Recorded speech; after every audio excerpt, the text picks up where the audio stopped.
June 3, 1938 முறைப்படி இந்தி போராட்டம், இந்தி எதிர்ப்பு போராட்டம் தொடங்கியது. ஆக இது இப்போதான் அவங்க ஒன்றிய அரசு மும்மொழி கொள்கை புகுத்துறான்னு கிடையாது. இது வெள்ளக்காரன் காலத்திலேயே நம்ம இதில் புகுத்த ஆரம்பிச்சிட்டோம். 1938 இந்தி எதிர்ப்பு போராட்டம் தொடங்கப்பட்டது.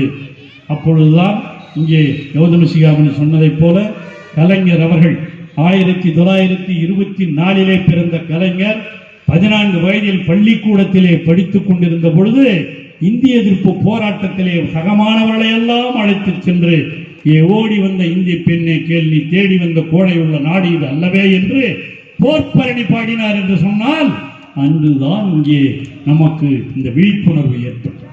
1938 இந்த போராட்டத்தில் 1271 பேர் கைது செய்யப்பட்டு சிறைக்கு சென்றார்கள்.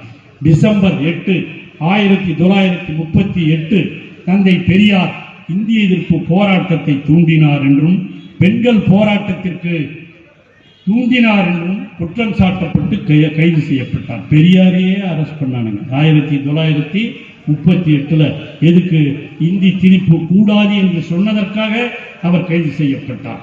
அவர் கைது செஞ்ச உடனே போராட்டம் ரொம்ப தீவிரமடைந்தது. அப்பதான் நடராஜன், தாளமுத்து நடராஜன் சொல்றமே, அந்த தாளமுத்து நடராஜன், இந்த தாளமுத்து நடராஜன், அந்த நடராஜன் அன்று என்னும் இளைஞர் 15 ஜனவரி 1939 அன்று சிறையில் இருக்கிற பொழுதே மரணமடைந்தார். அந்த மாதிரிதான் நம்ம 12 மார்ச் 1939 அன்று தாளமுத்து என்ற இளைஞர் மரணமடைந்தார். இந்த தாளமுத்து நடராஜன் கலைஞர்களோட நான் அமைச்சராக இருக்கும்போது இங்கே இந்த எக்மோருக்கு எதிரில் ஒரு பெரிய கட்டடம் வச்சு கட்டியிருந்தேன். அந்த கட்டடத்துக்கு என்ன பேர் வைக்கிறான்னு நான் கலைஞரை போய் கேட்டேன். எக்மோரில் சிறையில் இருந்தவன் ஒழிக்காத்தவன் தாளமுத்து நடராஜன், அதுக்கு உடனே தாளமுத்து நடராஜன் பில்டிங் வையான்னு சொன்னவர் தலைவர் கலைஞர் அவர்கள். அந்த தாளமுத்து நடராஜன் இன்று தலைவர் அவர்கள் சிலைகளை எல்லாம் திறந்து வைத்திருக்கிறார் தளபதி அவர்கள் என்று சொன்னால் அதுதாங்க மொழியின் மீது இந்த இயக்கத்திற்கு உள்ள பற்று. இன்று அந்த சிலைகளையும் தமிழக முதலமைச்சர் அவர்கள் இன்று திறந்து வைத்திருக்கிறார். தாளமுத்து நடராஜன் சிலைகளையும் திறந்து வைத்திருப்பார், நீங்கள் தொலைக்காட்சியிலே பார்த்திருக்கலாம். ஆகவே அந்த தாளமுத்து நடராஜன் அவர்களாக இருந்தாலும் அதற்கு பின்னால் நான் முதலிலே சொன்னேனே, அதுபோல சின்னச்சாமி, கீழப்பழுவூர், கோடம்பாக்கம் சிவலிங்கம், விருகம்பாக்கம் அரங்கநாதன், கீரனூர் முத்து, சிதம்பரம் மாணவர் ராஜேந்திரன் இங்கே பேசும்போது சொன்னார், நாங்களாம் அந்த பல்கலைக்கழகத்தில் படித்தவர்கள்.